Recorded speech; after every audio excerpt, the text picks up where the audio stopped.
Selamat datang, Mystikus Channel.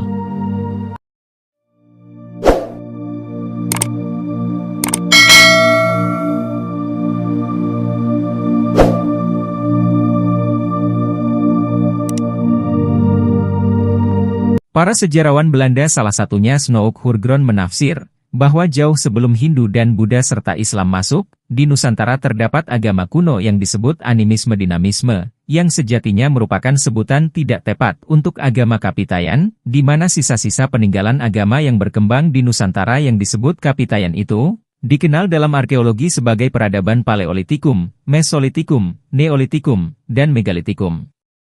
Secara definitif, Kapitayan adalah sebuah kepercayaan yang memuja sesembahan utama yang disebut Sang Hyang Taya, di mana di dalam bahasa Jawa kuno, Sunda kuno dan Melayu kuno kata Taya bermakna kosong, tidak ada, hampa, suung. Awang-ung yang inti mutlaknya adalah sesuatu yang tidak terdefinisi, tetapi orang Jawa mendefinisikan Sang Hyang Taya dalam satu kalimat, yaitu Tan Kenokinoyo Ngopo, yang bermakna tidak dapat diapa-apakan keberadaannya.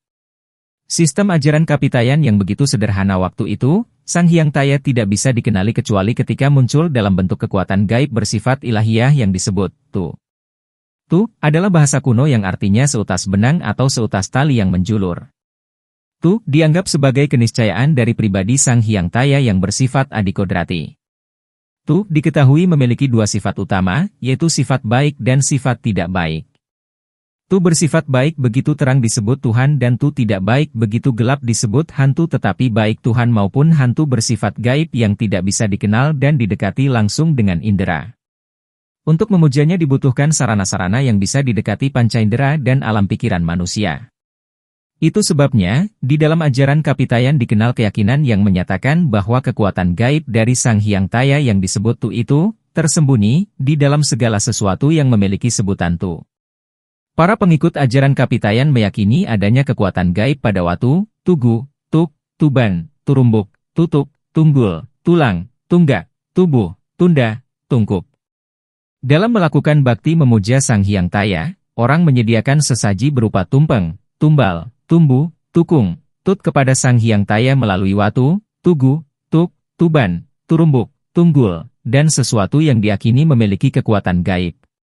Seorang hamba pemuja Sang Hyang Taya yang dianggap saleh akan dikaruniai kekuatan gaib yang bersifat positif, tuah, dan yang bersifat negatif, tulah. Mereka yang sudah dikaruniai tuah dan tulah itulah yang dianggap berhak untuk menjadi pemimpin masyarakat. Mereka itulah yang disebut ratu atau datu. Mereka yang sudah dikaruniai tuah dan tulah, gerak-gerik kehidupannya akan ditandai oleh pi, yakni kekuatan rahasia ilahiyah dari Sang Hyang Taya yang tersembunyi. Itu sebabnya, ratu atau datu menyebut diri dengan kata ganti diri, pinakahulun. Jika berbicara disebut pidato. Jika mendengar disebut piharsa. Jika mengajar pengetahuan disebut piulang.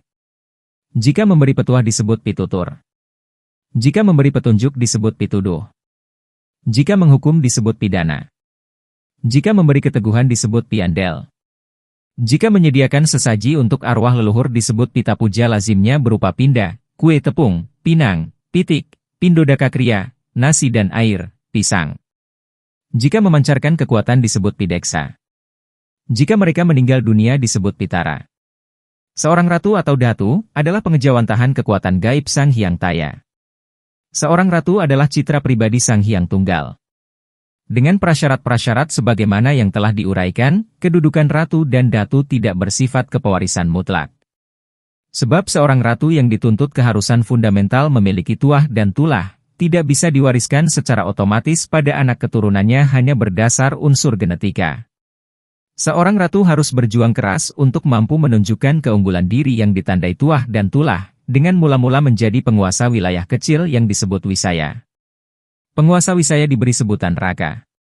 Seorang raka yang mampu menundukkan kekuasaan raka-raka yang lain, maka ia akan menduduki jabatan ratu. Dengan demikian, ratu adalah manusia yang benar-benar telah teruji kemampuannya, baik kemampuan memimpin dan mengatur strategi maupun kemampuan dalam memperoleh tuah dan tulah yang dimilikinya.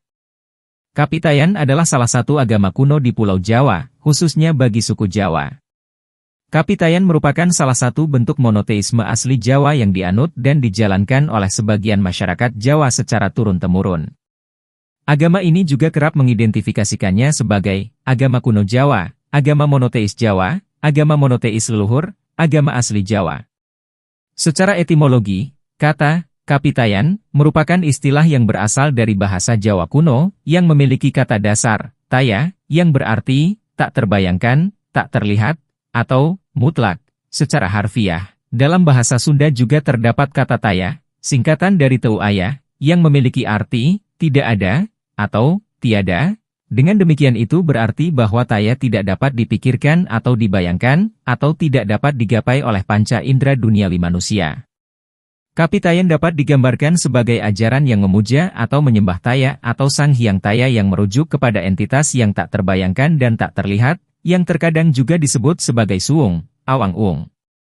Kata awang-ung mengacu pada keberadaan nyata tetapi tidak terjangkau, sehingga dapat diketahui dan disembah oleh makhluk duniawi termasuk manusia, dan sang hyang taya digambarkan sebagai entitas bersifat ketuhanan dan supranatural yang berkategori itu. Tuhan dalam agama kapitayan disebut sang hyang taya. Taya berarti suung, kosong. Tuhan kapitayan bersifat abstrak, tidak bisa digambarkan. Sang hyang taya diartikan sebagai tan kenokinoyo ngopo, tidak dapat dilihat, dipikirkan, atau dibayangkan, alias tidak bisa diapa-apakan keberadaannya. Untuk itu, supaya bisa disembah sang hyang taya mempribadi dalam nama dan sifat yang disebut tu, yang bermakna daya gaib, yang bersifat adikodrati. Tu adalah tunggal dalam zat. Satu pribadi. Tu lazim disebut dengan nama sang hyang tunggal. Dia memiliki dua sifat, yaitu kebaikan dan kejahatan.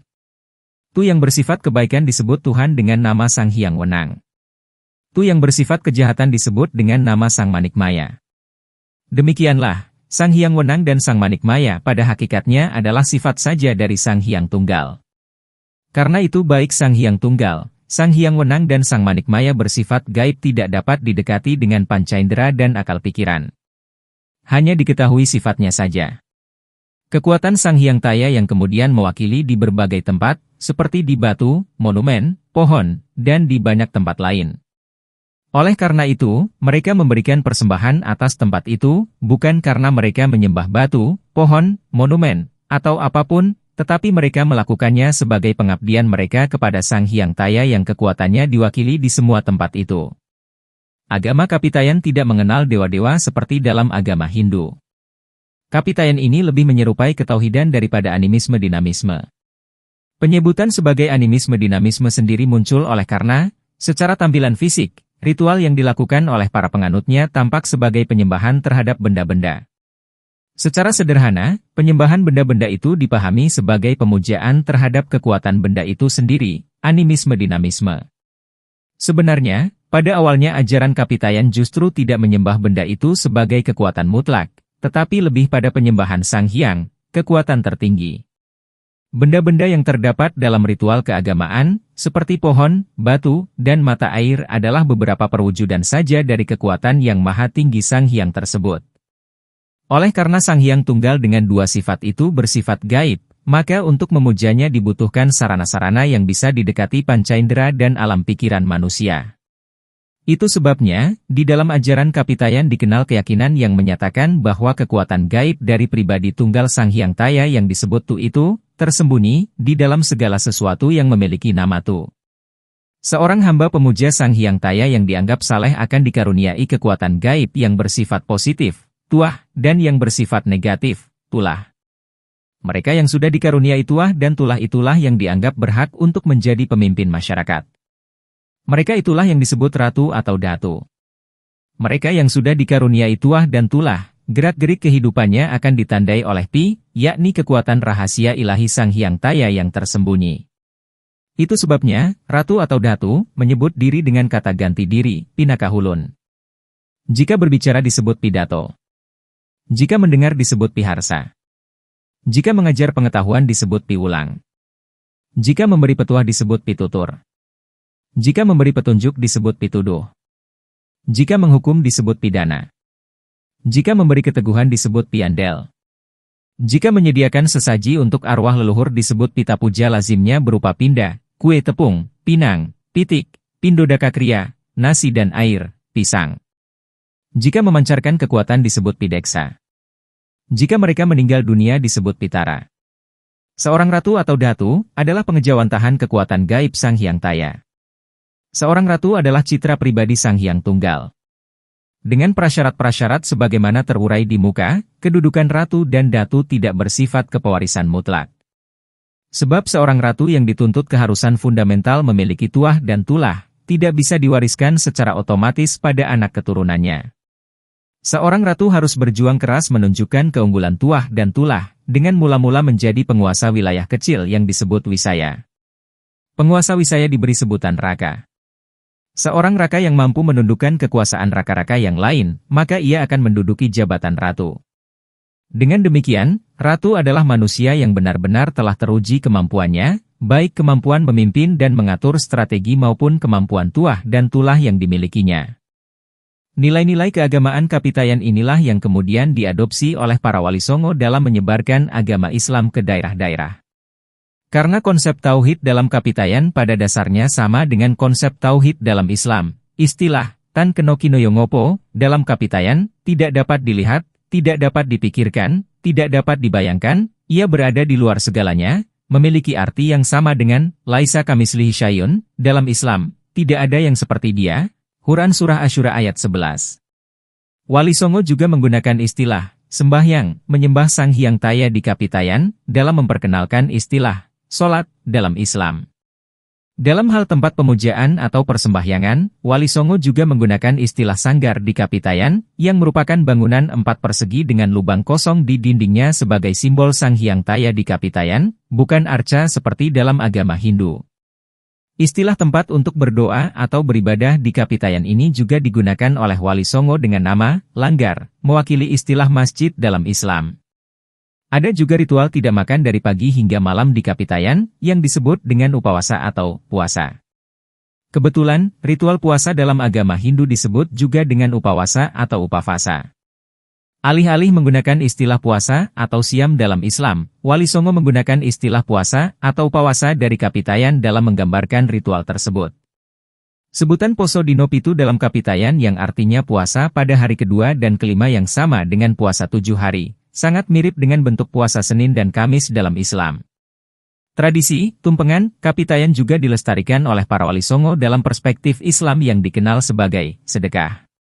Inilah makna istilah yang disebut-sebut oleh Gus Dur, Presiden keempat Indonesia, sebagai mempribumikan Islam. Praktik ibadah. Dalam rangka melakukan puja bakti kepada Sang Hyang Tunggal, penganut Kapitayan menyediakan sajen berupa tumpeng, tumpi, kue dari tepung, tumbu, keranjang persegi dari anyaman bambu untuk tempat bunga, tuak, tukung, sejenis ayam, untuk dipersembahkan kepada Sang Hyang Tunggal yang daya gaibnya tersembunyi pada segala sesuatu yang diyakini memiliki kekuatan gaib seperti tungkub, tunda, watu, tugu, tunggak, tuk, tuban, turumbukan, tutuk. Para penganut Kapitayan yang punya maksud melakukan tuju, tenung, atau keperluan lain yang mendesak, akan memuja Sang Hyang Tunggal dengan persembahan khusus yang disebut tumbal. Berbeda dengan pemujaan terhadap Sang Hyang Tunggal yang dilakukan masyarakat awam dengan persembahan sajen-sajen di tempat-tempat keramat, untuk beribadah menyembah Sang Hyang Taya langsung, amaliyah yang lazim dijalankan para rohaniwan Kapitayan, berlangsung di suatu tempat bernama Sanggar, yaitu bangunan persegi 4 beratap tumpang dengan tutup, lubang ceruk, di dinding sebagai lambang kehampaan Sang Hyang Taya. Dalam bersembahyang menyembah Sang Hyang Taya di Sanggar itu, para rohaniwan Kapitayan mengikuti aturan tertentu. Mula-mula, sang rohaniwan yang sembahyang melakukan tulajek, berdiri tegak, menghadap tutuk, lubang ceruk, dengan kedua tangan diangkat ke atas menghadirkan Sang Hyang Taya di dalam tutut, hati. Setelah merasa Sang Hyang Taya bersemayam di hati, kedua tangan diturunkan dan didekapkan di dada tepat pada hati. Posisi ini disebut swadikep, memegang keakuan diri pribadi. Proses tulajek ini dilakukan dalam tempo relatif lama. Setelah tulajek selesai, sembahyang dilanjutkan dengan posisi tungkul, membungkuk memandang ke bawah, yang juga dilakukan dalam tempo relatif lama. Lalu dilanjutkan lagi dengan posisi tulumpak, bersimpuh dengan kedua tumit diduduki. Yang terakhir, dilakukan posisi tondem, bersujud seperti bayi dalam perut ibunya. Selama melakukan tulajek, tungkul, tulumpak, dan tondem dalam waktu 1 jam lebih itu, Rohaniwan Kapitayan dengan segenap perasaan berusaha menjaga keberlangsungan keberadaan Sang Hyang Taya, yang hampa, yang sudah disemayamkan di dalam tutut, hati. Kapitayan lahir jauh sebelum hadirnya pengaruh Hindu dan Buddha, bahkan beberapa pihak menganggap bahwa agama ini bersumber dari ajaran Nabi Adam.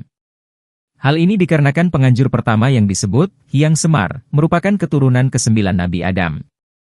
Pernyataan bahwa Hyang Semar merupakan keturunan ke-9 Nabi Adam ialah didasarkan pada catatan yang tertera pada kitab kuno, Paramayoga, dan Pustaka Raja Purwa, yang meruntut silsilah Hyang Semar dan memposisikannya sebagai keturunan Nabi Adam yang ke-9, ditulis Agus Sunyoto, dalam buku Agama Bangsa Nusantara, 2015.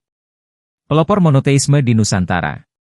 Jika dalam beberapa literatur sejarah, utamanya yang diajarkan dalam buku-buku di sekolah-sekolah, menyebut para leluhur Jawa menganut tradisi animisme dan dinamisme dalam keberagamaannya, maka fakta sejarah telah menerangkan secara gamblang bahwa Kapitayan sebagai agama asli bangsa Nusantara menampilkan konsepsi monoteisme dalam ajaran agamanya. Bahkan dalam tulisan saya di Jurnal Konstitusi tahun 2019 berjudul, Akibat Hukum Pemisahan Hak Beragama dengan Hak Berkepercayaan dalam Undang-Undang Dasar 1945. Di situ disebutkan secara tegas bahwa agama leluhur Kapitayan telah mengenal adanya konsepsi tentang kemahatunggalan Tuhan yang keberadaannya ada pada alam dimensi yang berbeda dari manusia. Menurut Agus Sunyoto dalam bukunya berjudul Atlas Wali Songo, buku pertama yang mengungkap Wali Songo sebagai fakta sejarah, secara sederhana Kapitayan didefinisikan sebagai agama yang memiliki keyakinan terhadap sesembahan utama kepada Sang Hyang Taya. Posisi Sang Hyang Taya sendiri dimaknai sebagai sesuatu yang hampa, kosong, suung, awang-uung. Menurut pandangan ini, Taya dimaknai absolut, sehingga tidak dapat dipikirkan, dibayangkan, dan tidak dapat didekati oleh panca indera. Leluhur Jawa kuno biasa mendefinisikan Sang Hyang Taya dalam ungkapan, Tan Keno Kinoyo Ngopo, yang memiliki arti, tidak bisa diapa-apakan keberadaannya. Dengan artian bahwa zat ini tidak ada tapi ada, tidak bisa dilihat oleh mata tetapi eksistensinya diyakini ada sebagai satu-satunya sumber kekuatan. Oleh karena ketiadaannya yang sebenarnya ada, diusahakan untuk mengenal dan menyembah Sang Hyang Taya, melalui sesembahan yang dianggap mempribadi dalam nama dan sifat, Tu, yang berdaya gaib serta bersifat adikodrati. Selanjutnya Agus Sunyoto menjelaskan bahwa makna, Tu, memiliki artian, tunggal dalam dat, atau satu pribadi, yaitu kebaikan dan ketidakbaikan. Tu juga lazim disebut Sang Hyang Tunggal, yang memiliki dua sifat kebaikan dan ketidakbaikan. Tu, yang baik disebut sebagai Tuhan, yang dikenal dengan nama Sang Hyang Wenang, sedangkan Tu, yang bersifat tidak baik disebut Hantu, yang dikenal dengan nama Sang Manikmaya. Menurut ajaran Kapitayan, Sang Hyang Wenang dan Sang Manikmaya menyatu dalam sifat Sang Hyang Tunggal. Berdasarkan penjelasan tersebut, sifat utama Sang Hyang Tunggal adalah gaib dan tidak terlacak oleh indera manusia. Kondisi yang demikian membutuhkan sarana yang dapat ditangkap oleh indera dan alam pikiran manusia, sehingga dalam keyakinan Kapitayan, Tu itu mempribadi dalam segala sesuatu yang memiliki nama, Tu, antara lain seperti watu, batu, turumbuk, pohon beringin, tugu, tulang, tundak, bangunan berundak, tutut, hati, limpa, tosan, pusaka, topeng. Dalam praktiknya, puja bakti terhadap Sang Hyang Tunggal dilengkapi dengan sesuatu yang memiliki nama, Tu, semisal tumpeng, sesaji, tumpi, keranjang dari anyaman bambu, tuak, tukung, sejenis ayam, yang semuanya ditujukan untuk memohon sesuatu hal-hal yang baik. Sementara untuk persembahan kepada Sang Manikmaya dilakukan peribadatan serta sesembahan khusus yang biasa dikenal dengan sebutan tumbal. Konsep peribadatan di atas dikhususkan pada permohonan kebaikan dan menolak keburukan berdasarkan dua poros yang dimiliki oleh Sang Hyang Tunggal. Sementara ritual peribadatan terhadap Sang Hyang Taya biasa dilakukan melalui penyembahan dalam kehidupan keseharian yang dilakukan di suatu tempat yang disebut sanggar, semacam langgar, yang beratap 4 tumpang. Sanggar inilah yang mengilhami penyebutan langgar sebagai tempat peribadatan bagi umat muslim di berbagai pelosok, khususnya di daerah Jawa. Di Madura sendiri penyebutan tempat peribadatan dalam sistem tanian lanjang lazim disebut sebagai langgar. Hingga saat ini, beberapa ritual atau sarana peribadatan peninggalan Kapitayan masih lestari dan menyatu dalam beberapa agama baru, seperti sembahyang, sembahyang, puasa, upawasa, pitutur, pemberian nasihat, pidato, mulang, piwulang, menyampaikan ilmu pengetahuan, pidana. Bahkan, nama pondok pesantren yang kini menyebar ke seluruh pelosok Nusantara dan menjadi pusat transformasi keilmuan Islam adalah konsep pendidikan keagamaan yang diadopsi dari sistem pendidikan Kapitayan, Santri, Padepokan. Konsep dan ajaran agama yang sedemikian lengkapnya terkesan terlalu diremehkan jika hanya dianggap sebagai pemuja animisme sebagaimana yang diuraikan dalam banyak buku-buku sejarah yang beredar di pasaran. Belum lagi soal tuduhan pelaku sinkretisme serta mencampur adukan agama dan budaya yang acap kali disematkan kepada para penganut agama lokal. Padahal fakta sejarah telah menyajikan banyak berita dan data tentang adanya ajaran monoteisme dalam beberapa ajaran agama lokal, termasuk diantaranya dalam ajaran Kapitayan. Belum lagi soal tradisi keagamaan kita saat ini yang nyatanya telah banyak mewarisi istilah-istilah yang sebenarnya telah ada sejak zaman Kapitayan yang menjadi salah satu dari beberapa agama asli bangsa Nusantara. Ajaran humanisme. Sebagaimana lazimnya agama-agama besar dunia, Kapitayan juga memiliki konsepsi tentang bagaimana membangun relasi antar umat beragama. Artinya selain pandangan absolut terhadap keyakinan agamanya yang memberikan sesembahan kepada Sang Hyang Taya, agama ini juga tidak menampik keberadaan agama dan kepercayaan lain di luar keyakinannya. Selain itu, dalam konsep Kapitayan, keberadaan agama lain, senyampang memiliki konsepsi ketuhanan yang sama-sama mengusung ajaran Tuhan yang Maha Tunggal, maka harmoni dan kerukunan bukanlah sesuatu yang sulit untuk dicapai dalam kehidupan keseharian.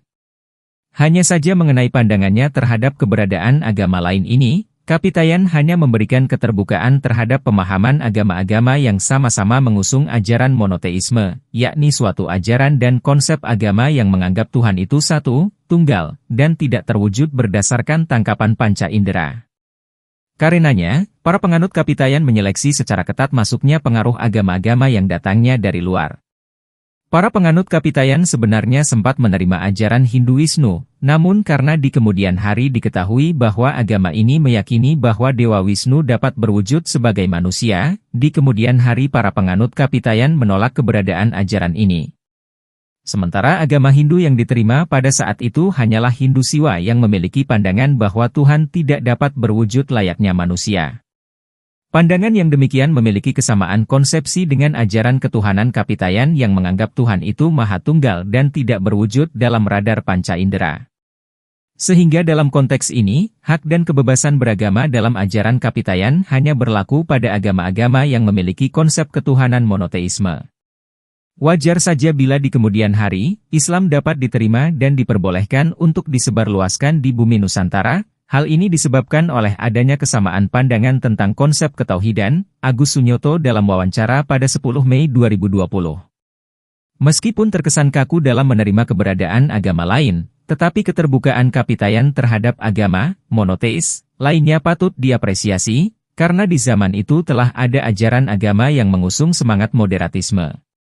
Fakta yang demikian semakin mengukuhkan keberadaan bangsa Nusantara sebagai bangsa yang mencintai kerukunan dan menjunjung tinggi nilai keadaban. Untuk itu, menjadi tugas kita bersama sebagai pewaris tradisi leluhur untuk tetap menjaga dan memastikan kehidupan berbangsa yang harmonis, beradab, dan menghargai perbedaan. Jika Anda menyukai Mistikus Channel silahkan like, komen, share, subscribe, dan nyalakan tanda lonceng untuk mengikuti update terbaru. Terima kasih.